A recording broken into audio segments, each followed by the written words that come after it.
我们继续来讲《史记》，今天讲12本纪第2章下本纪。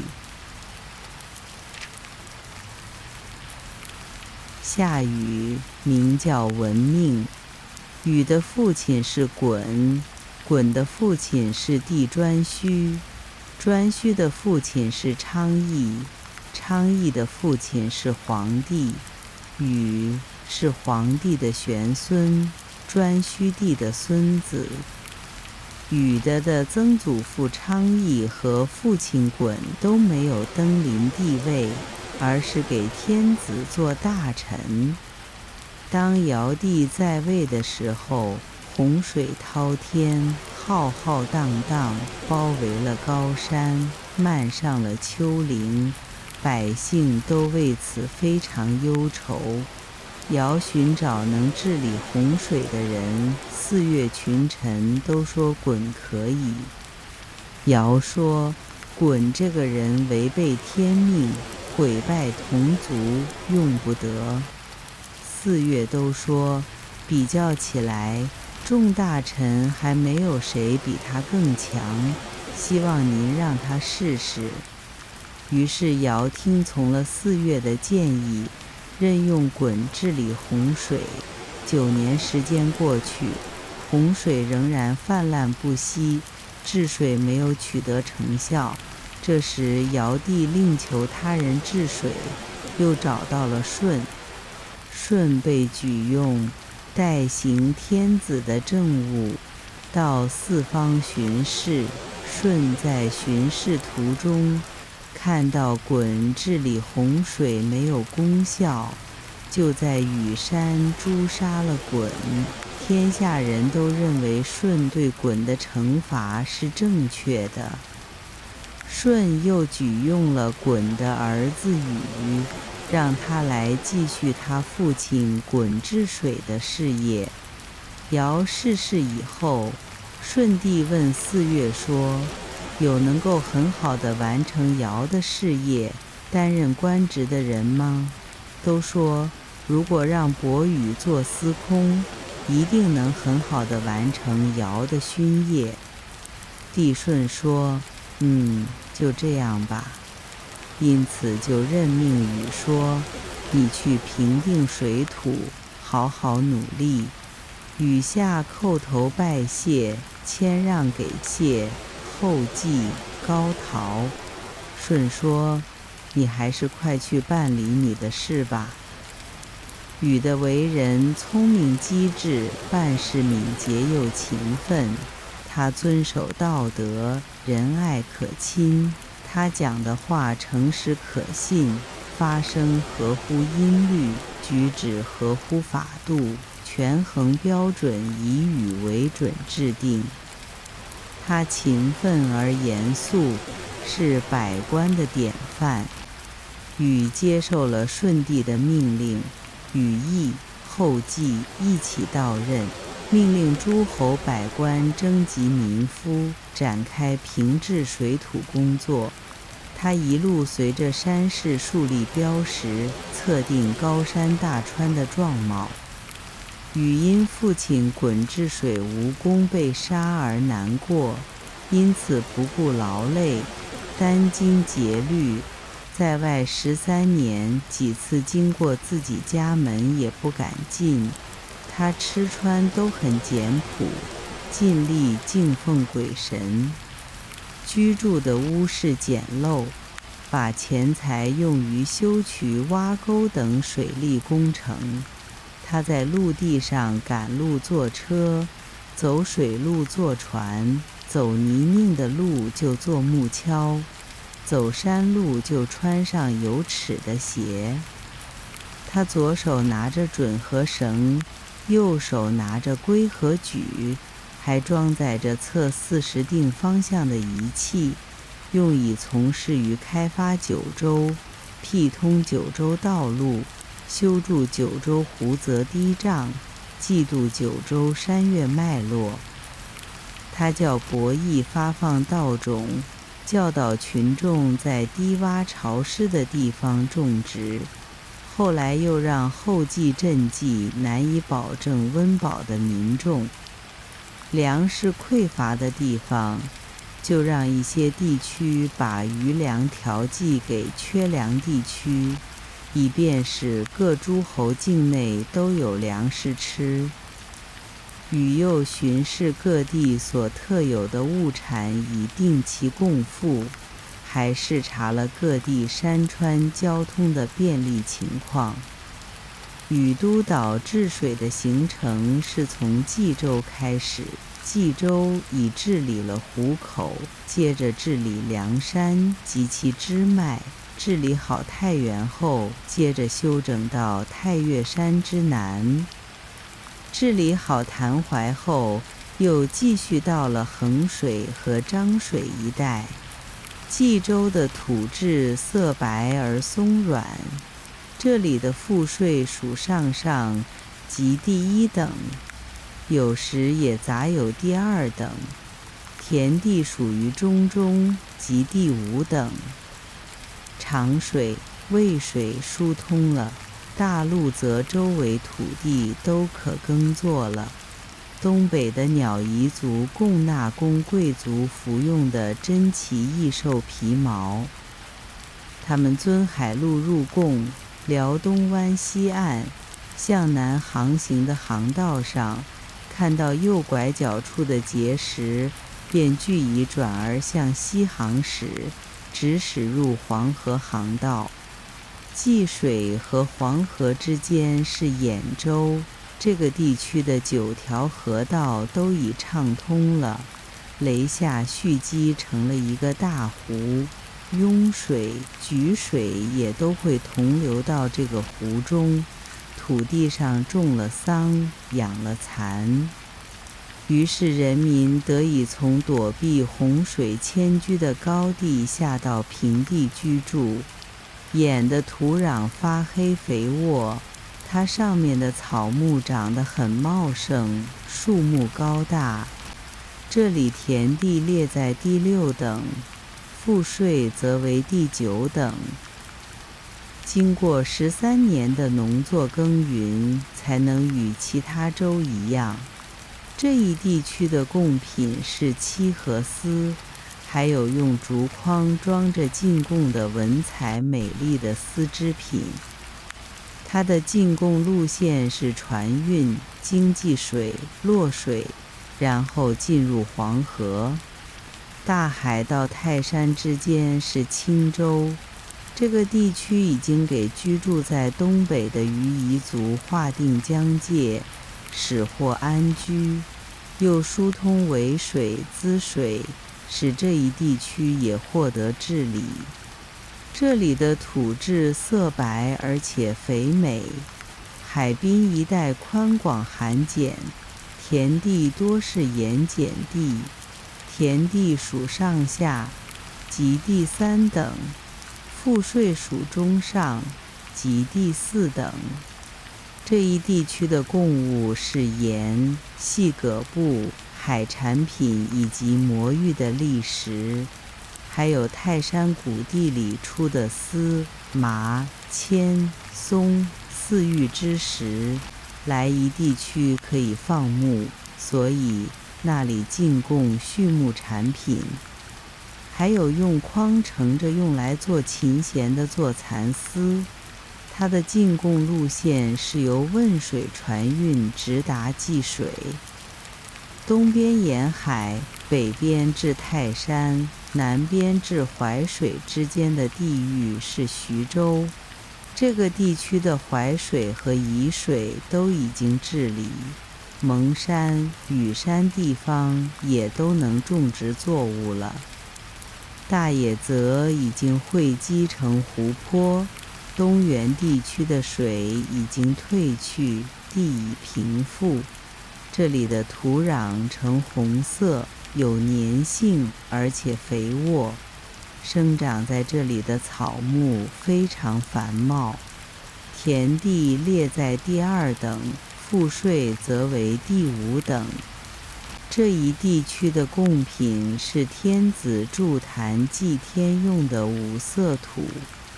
与山谷中所出的五色雉羽，义山南面特产的可用以制琴瑟的孤生铜，泗水之滨的浮磐石和怀疑的珍珠贝及鱼产，还有用竹筐盛着的纤细洁净的黑白丝绸。它进贡路线是水路，从淮水运入泗水，再转入河水。北起淮河东南到海之地是扬州，彭蠡之玉已经汇成了湖泊，作为每年鸿雁南归的栖息之地。松江、钱塘江、濮阳江在那里入海，太湖水域也就获得了安定。现在遍地长满竹林，到处尽见美盛的芳草，高大苍翠的乔木。这里的土壤湿润，田地列在第9等，赋税则为第7等，有时可以居第6等。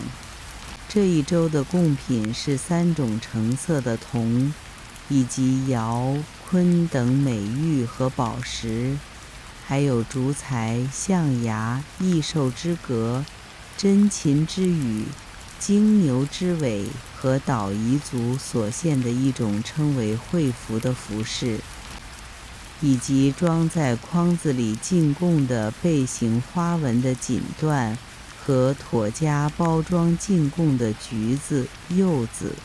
这些贡品都经由大海、长江进入淮河、泗水。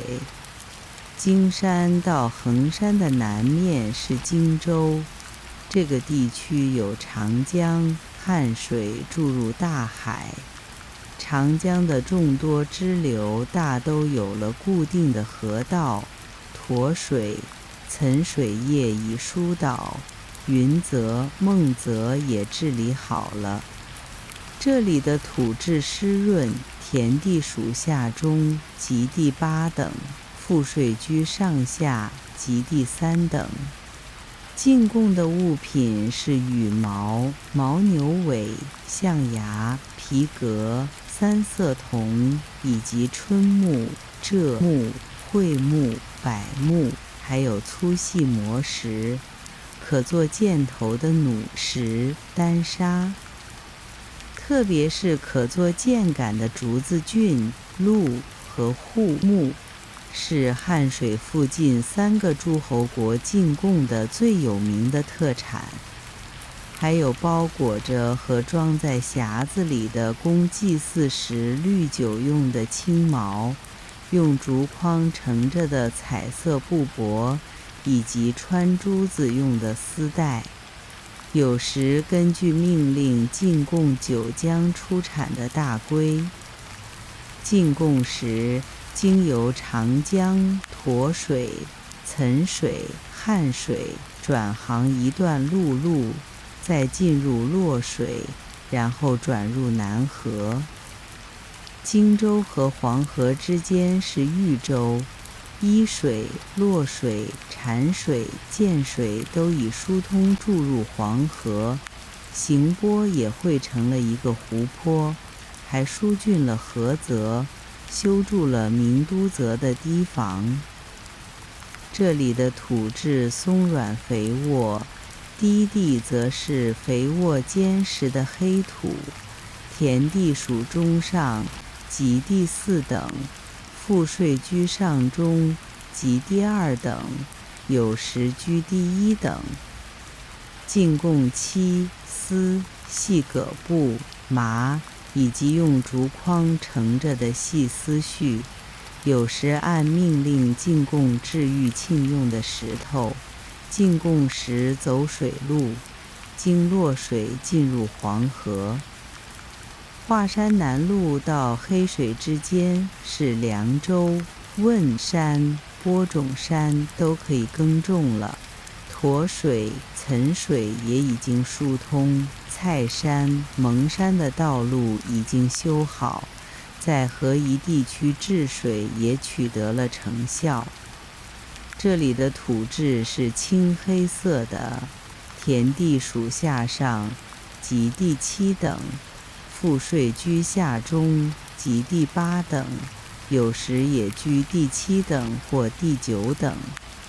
贡品有美玉、铁、银，可以刻镂的硬铁，可以做箭头的弩石，可以制磬的磬石，以及熊、皮、狐狸。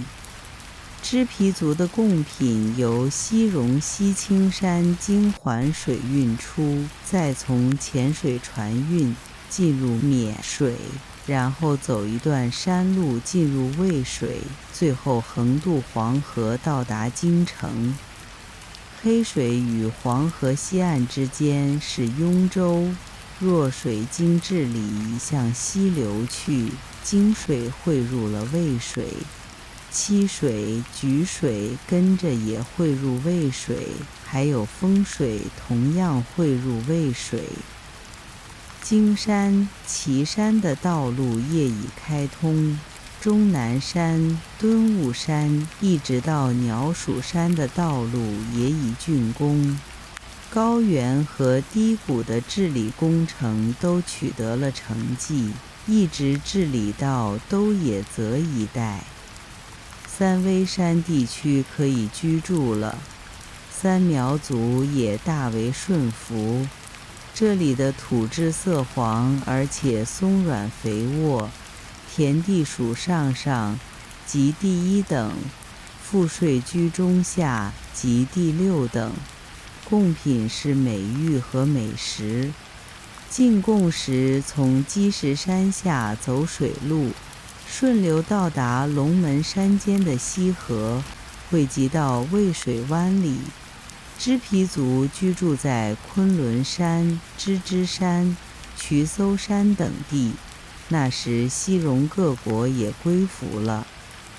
禹开通了9条山脉的道路，一条从千山和岐山开始，一直开到荆山，越过黄河；一条从虎口山、雷首山一直开到太岳山；一条从砥柱山、西城山一直开到王屋山；一条从太行山、常山一直开到碣石山，进入海中与水路接通；一条从西青山、朱羽山、鸟鼠山一直开到太华山；一条从熊耳山、外方山、桐柏山一直开到富尾山；一条从播种山一直开到荆山；一条从内方山一直开到大别山；一条从汶山的南面开到衡山，越过九江，最后到达夫浅源山。禹疏导了9条大河，把弱水疏导至河狸，使弱水的下游注入流沙，疏导了黑水，经过三危山，流入南海，疏导黄河，从积石山开始到龙门山，向南到华阴，然后东折经过砥柱山，继续向东到孟津，再向东经过洛水入河口，直到大邳，转而向北经过绛水，到大路泽，再向北分为9条河。这9条河到下游又汇合为一条，叫做逆河，最后流入大海。从播种山开始疏导漾水，向东流就是汉水，再向东流就是沧浪水，经过三市水到大别山，南折注入长江，再向东与彭蠡泽之水汇合。继续向东就是北江，流入大海。从汶山开始疏导长江，向东分出支流就是沱水，再往东到达澧水，经过九江到达东陵，向东斜行北流，与彭蠡泽之水汇合，继续向东就是中江，最后流入大海。疏导盐水，向东流就是济水，注入黄河，两水相遇，亦为行泽。向东经过陶丘北面，继续向东到达菏泽，向东北与汶水汇合，再向北流入大海。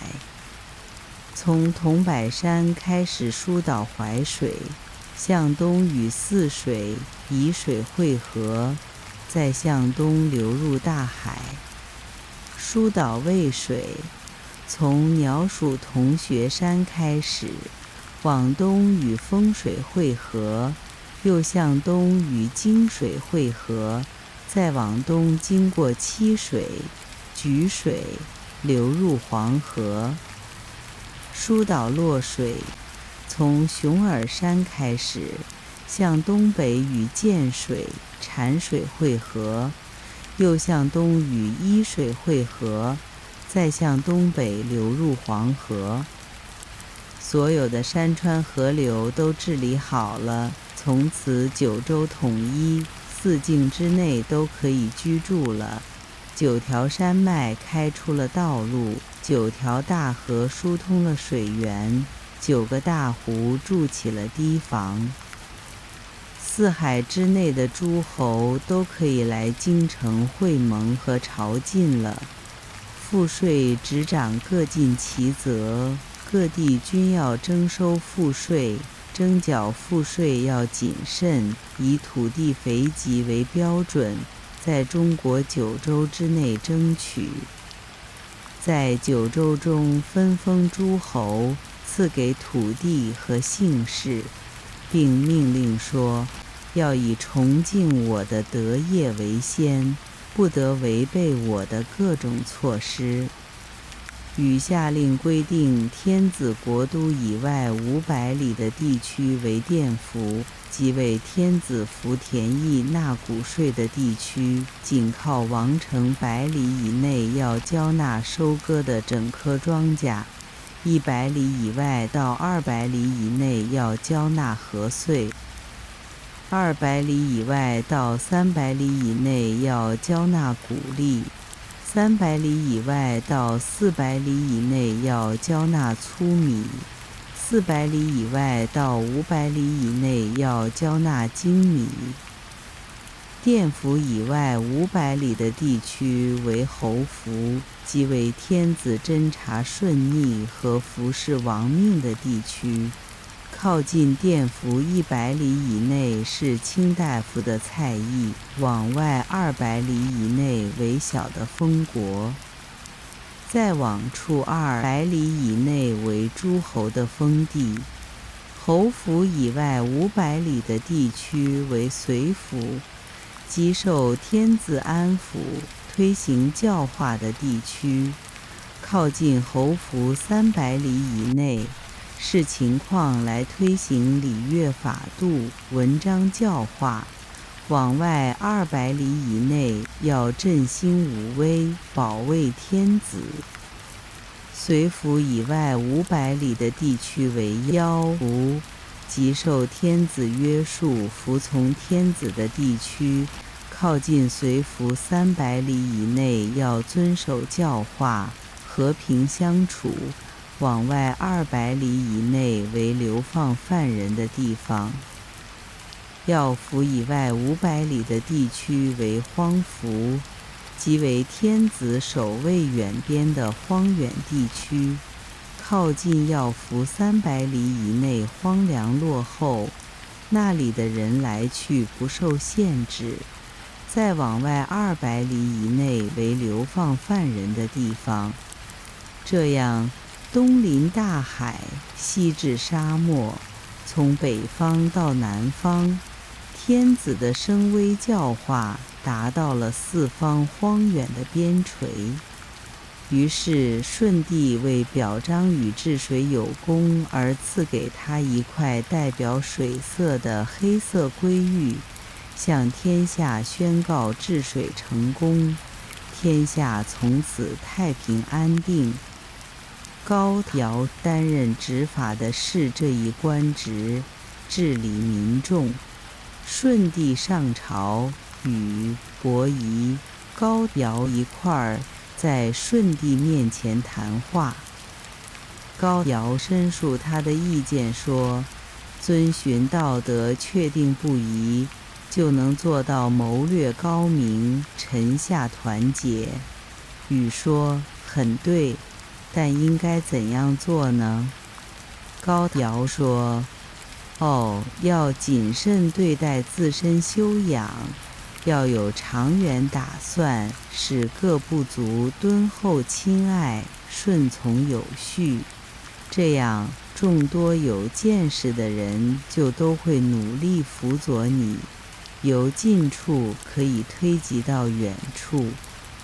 一定要从自身做起。禹拜谢高尧的善言，说，对。高尧说，还有成就德业，就在于能够了解人，能够安抚民众。禹说，呵，都像这样，即使是尧帝恐怕也会感到困难的。能了解人就是明智，就能恰当地给人安排官职，能安抚民众就是仁爱，黎民百姓都会爱戴你。如果既能了解人，又能仁惠，还忧虑什么欢兜？何必流放有苗？何必害怕花言巧语、伪善谄媚的小人呢？高尧说，对，是这样。检查一个人的行为要根据9种品德，现在就来谈谈这9德。他接着说道，9德始于行事，宽厚而又威严，温和而又坚定，诚实而又恭敬，有才能而又小心谨慎，善良而又刚毅，正直而又和气，平易而又有棱角，果断而又讲求实效，强势而又讲道理。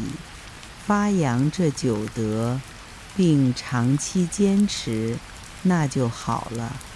能每日宣明其中3种品德，早晚谨行努力，卿大夫就能保有他的菜艺。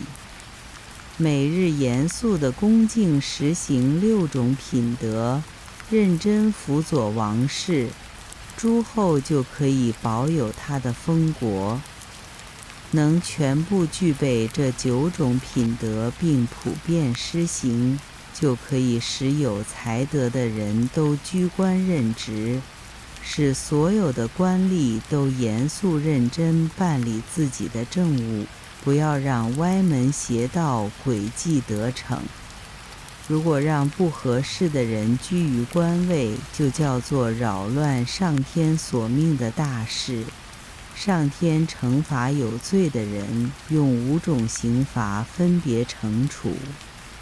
我讲的大抵可以行得通吧？禹说，如果按你的话行事，一定会做出成绩的。高尧说，我才智浅薄，只是希望有助于推行治天下之道。舜帝对禹说，来吧，禹，你也说说你的高见。禹谦恭地行了拜礼，说，我说什么呢？我整天考虑的是勤恳努力的工作。高尧追问道，怎样才叫勤恳努力？禹说，洪水滔天，浩浩荡荡，环绕着高山，淹没了丘陵，百姓深受水害。我在陆地上行走乘车，在水中行走乘船，在泥沼中行走乘木橇，在山路上行走就穿上带铁齿的鞋，翻山越岭，树立木桩，在山上做了标志。我和羿一起给黎民百姓稻粮和新鲜的肉食，疏导9条河道引入大海，又将田间沟渠引入河道，和记忆起赈济吃粮都困难的百姓。粮食匮乏的时候，从有富余粮食的地区调剂粮食给粮食匮乏的地区，或者叫百姓迁到有粮食的地区居住，民众安定下来了，各诸侯国也都治理好了。高尧说：是啊，这些是你的巨大业绩。禹说：帝作为万民之主，您可要谨慎，举止要稳妥恰当，辅之以德，天下人都会响应拥护您。您用清净之心奉行上天的命令，上天将一再赐给你好运。舜帝说：得力之臣呀，得力之臣，得力之臣是我的臂膀和耳目，我想帮助天下民众，你们要辅助我。我要观察古人的形象及日月星辰，制作服饰上的等级图案，你们要仔细辨明。我想通过聆听6律、5声、8音，以此来考察那里政治是否荒废，以便取舍各方的意见。你们要仔细地辨听。我的言行如有不正当的地方，你们要纠正我。你们不要当面奉承，回去之后却又指责我。我敬重前后左右辅佐大臣，至于那些搬弄是非的佞臣，只要君主的德政真正施行，他们就会被清除了。禹说：对，您如果不这样，好人坏人全都混同起来不分，那就不会成就大事。舜帝说：你们不要学丹朱那样桀骜骄横，只顾放浪游乐，在无水的陆地上行船，聚众在家里干淫乱之事，以致再不能继承帝位。对这种人，我绝不听之任之。禹说：我娶涂山氏的女儿时，只经4天婚期，就又去治水了。我的孩子岂从生下来我未曾抚育过，所以才能使平治水土的工作取得成功。我帮助帝王设置了5服，范围达到5000里，天下12州都任命了长官，疆域外近4海，在每5个诸侯国中设立一个首领，他们各尽职守，都有功绩，只有3苗凶顽，没有功绩。希望帝王您记着这件事。舜帝说：用我的德教来开导，那么凭你的工作就会使他们归顺的。高尧由此敬重禹的功德，命令天下都学习禹，对于不听从命令的，就施以刑罚。因此，舜的德教得到了更大的发扬。这时，葵奏起音乐，祖先之灵降临欣赏，诸侯们相互礼让，鸟兽在宫殿周围飞翔起舞。萧韶奏完9遍，凤凰被召来了，群兽都舞起来，百官忠诚和谐。舜帝于是歌唱道：奉行天命，施行德政，顺应天时，谨微慎行。又唱道：古宫大臣精神昂扬，天子奋发向上啊，百官事业也兴盛啊。高尧作揖叩首，高声说道：您可记住啊，要带头努力尽职，谨慎对待您的法度，认真办好各种事务。于是也接着唱道：天子英明有方啊，古公大臣都贤良啊，天下万事都兴旺啊。又唱道：天子胸中无大略啊，古公大臣就懈怠啊，天下万事都败坏啊。舜帝拜答说：对，以后我们都要努力办好各自的事务。这时候天下都推崇禹经于尺度和音乐，尊奉他为山川众神之主，意思就是能代山川之神施行号令的帝王。舜帝把禹推荐给上天，让他作为帝位的继承人。17年之后，舜帝逝世，服丧3年完毕。禹为了把帝位让给舜的儿子商均，躲避到阳城。但天下诸侯都不去朝拜商均，而来朝拜禹，禹这才继承了天子之位，南面接受天下诸侯的朝拜，国号为夏后，姓姒氏。禹帝立为天子后，举用高尧为帝位继承人，把他推荐给上天，并把国政授给他，但是高尧没有继任就死了。禹把高尧的后代封在殷、六两地，有的封在许地，后来又举用了义，把国政授给他。过了10年，禹帝到东方视察，到达会稽，在那里逝世，把天下传给羿。服丧3年完毕，羿又把帝位让禹的儿子启，自己到稷山之南去躲避。禹的儿子启贤德，天下人心都归向于他。等到禹逝世，虽然把天子位传给羿，但由于羿辅佐禹时间不长，天下并不顺服他，所以诸侯还是都离开羿而去朝拜启，说我们让禹帝的儿子做君王。于是启就继承了天子之位，这就是夏后帝启。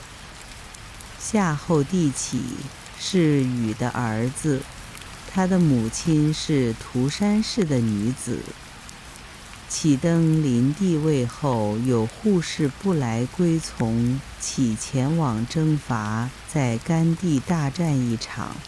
战斗开始之前，启作了一篇誓词，叫做《干誓》，召集来6军将领进行训诫。启说：皆6军将领们，我向你们宣布誓言，有护士蔑视人义礼智信5常的规范，背离天地人的正道，因此上天要断绝他的大命。如今我恭敬地执行上天对他的惩罚。战车左边的射手不从左边射击敌人，车右的箭手不从右边击杀敌人，就是不服从命令。御手不能使车马阵列整齐，也是不服从命令。听从命令的，我将在祖先神灵面前奖赏他；谁不听从命令，就在社神面前杀掉他，而且要把他们的妻子儿女一起杀掉。于是消灭了有护士，天下都来朝拜。夏后帝启逝世后，他的儿子帝太康继位。帝太康整天游玩打猎，不顾民事，结果被羿放逐，丢了国家。他的5个弟在洛水北岸等待他，没有等到，做了5子之歌。太康逝世后，他的弟弟中康继位，这就是中康帝。中康帝在位的时候，掌管天地40的大臣西氏、何氏沉湎于酒，把每年的4季日子的甲乙都搞乱了。印奉命去征讨他，做了印征。中康逝世以后，他的儿子帝襄即位。帝襄逝世，他的儿子帝少康即位。帝少康逝世，他的儿子帝禹即位。帝禹逝世，他的儿子帝怀即位。帝怀逝世，他的儿子帝芒继位。帝芒逝世，他的儿子帝谢继位。帝谢逝世，他的儿子帝不将继位。帝不将逝世，弟弟帝邕继位。帝邕逝世，他的儿子帝景继位。帝景逝世，立帝不将的儿子孔甲为帝，这就是帝孔甲。帝孔甲继位后，喜好鬼神方术，干淫乱的事。夏后氏的威德日渐衰微，诸侯相继背叛了他。上天降下2条神龙，一雌一雄。孔甲喂养不了他们，也没有找到能够饲养的人。陶唐氏已经衰败，有个后代叫刘累，从会养龙的人那里学会了驯龙，就去侍奉孔甲。孔甲赐给他姓玉龙氏，让他来接受史为氏后代的封地。后来那条雌龙死了，刘累偷偷做成肉酱拿来献给孔甲吃。夏后孔甲派人来要龙，刘累害怕逃走了。孔甲逝世后，他的儿子帝高即位。帝高逝世后，他的儿子帝发即位。帝发逝世，他的儿子帝吕轨即位，这就是桀。帝桀在位时，因为自从孔甲在位以来，诸侯就有很多相继叛离了夏，而桀又不修德行，而用武力伤害百官，百官不堪忍受。桀召来汤，把他囚禁在下台，后来又放了他。汤修行得业，诸侯都来归附，汤就率兵去征讨夏桀。夏桀逃到明条，最后流放而死。桀对人说：“我后悔当初没有索性把汤杀死在下台，以致使我落到这个下场。这样，汤就登上了天子之位，取代了夏朝，领有天下。汤封了夏的后代，到周朝时把他们封在杞地。太史公说，禹是4姓，他的后代被分封在各地，用国号为姓，所以有夏后氏，有户氏，有南氏、真荀氏、同城氏、包氏、费氏、启氏、曾氏、辛氏、明氏、真歌氏。据说孔子曾校正夏朝的历书，学者们有许多传习夏小正的。从虞舜、夏禹时代开始，进贡纳赋的规定已完备。有人说禹在长江南汇聚诸侯，因为是在考核诸侯功绩时死的，就葬在那里了，所以把埋葬禹的苗山改名为会稽山。会稽就是会稽的意思。